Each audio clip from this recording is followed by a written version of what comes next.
Welcome to the Explainer. Today, we are diving deep into the hidden architecture behind all of our absolute favorite stories. We're going to look at how plays are built exactly like maps, carefully designed and plotted out to guide both the actors on stage and us, the audience, through an incredible narrative journey. So, to all the 8th graders tuning in today, I want you to imagine something for just a second. Picture getting dropped right into the middle of a massive, bustling new city. You don't have a map, there's no GPS on your phone, and every single street sign is completely blank. It would be total chaos, right? You wouldn't know where you were going, how you even got there, or where you're supposed to end up. Well, jumping into a play that has zero structure is exactly like that. Without a really clear path laid out by the writer, a story just quickly devolves into confusing chaos. Which brings us to a really beautiful foundational scripture from 1 Corinthians 14:40. It says, "Let all things be done decently and in order." You know, when we talk about structure and drama, it's absolutely crucial to remember that structure isn't just some rigid, boring rule designed to box in your creativity. Actually, it's the exact opposite. Structure is a blessing. It brings some much-needed order, not just to art, but to life. It provides this amazing scaffolding that allows beautiful stories to be built and shared in a way that actually makes sense to us. Okay, let's dive into this. Here's a quick roadmap for today's explainer. We'll be mapping the drama, getting acts and scenes defined, and looking at why structure matters. Then we'll check out some examples in action, give you a turn to practice, and wrap the whole thing up with morality and education. All right, stop number 1, mapping the drama, or the blueprint. Listen, if you take absolutely nothing else away from today, remember this one overarching metaphor. A play's structure is basically a cartographer's map for your imagination. If a play is a map of a whole new country, the acts are the big regions or states you're traveling through. And the scenes? Well, those are the smaller winding paths, the specific roads that actually lead you safely through those big regions. These narrative divisions are what keep both the actors performing the piece and the audience watching it perfectly on track. Moving right along to section 2, acts and scenes defined.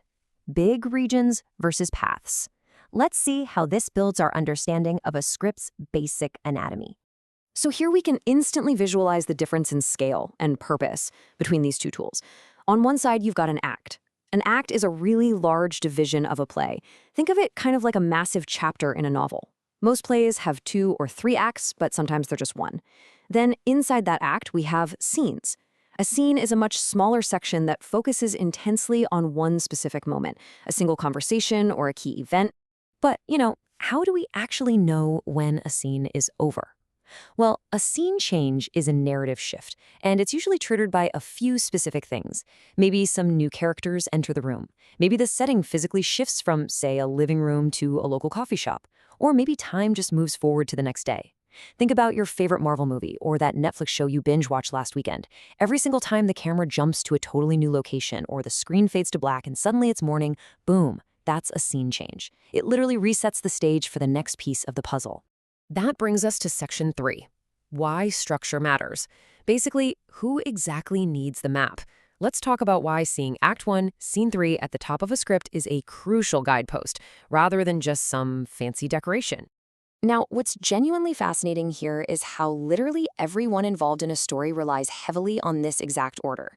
If you're the playwright, you use acts and scenes to control the pacing, right? You want to make sure the story doesn't move too fast or drag on too slow. If you're a director, you use these breaks to plan out your staging and figure out exactly when to change the lighting. If you're an actor, knowing where an act begins and ends helps you map out your character's emotional journey into bite-sized, manageable parts. And if you're the reader or audience member, it just helps you digest the whole thing and keep track of the big picture without getting completely overwhelmed. Section 4, Examples in Action. Let's trace the routes and see exactly how these structural concepts work in 3 epic real-world stories. First up, we have the life of Moses, across the books of Exodus all the way to Deuteronomy. Now, Moses lived a massive, incredibly long, and eventful life. If we were to just read it as one giant, unbroken block of text, it would be absolutely exhausting. But structurally, it naturally divides into major acts. You have Act 1, his early years growing up in Egypt. Acts 2 is the Exodus period, leading Israel out of slavery. And Act 3 covers the wilderness years, journeying toward the Promised Land. Breaking his life into these major sections is what prevents this huge biblical epic from feeling like too much to handle. And then, if you zoom into those massive acts of Moses' life, we have the individual scenes. the burning bush, crossing the Red Sea, receiving the 10 Commandments. Do you see how it works?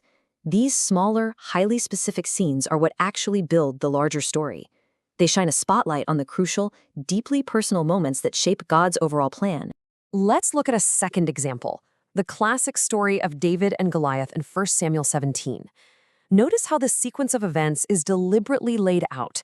Step 1, the Philistine army poses this massive, looming threat. Step 2, Goliath comes out and issues his terrifying daily challenge to the Israelites. Step 3, a young David finally steps forward with faith in God. The really crucial point here is that those earlier scenes are doing the heavy lifting to build up the fear and the tension. If David just walked right up and fought Goliath in scene 1, it wouldn't mean much at all. But because of the careful staging of those earlier scenes, David's courageous decision becomes a major, thrilling turning point for us. For our third route, let's literally step onto the stage with Lorraine Hansberry's incredible classic, A Raisin in the Sun.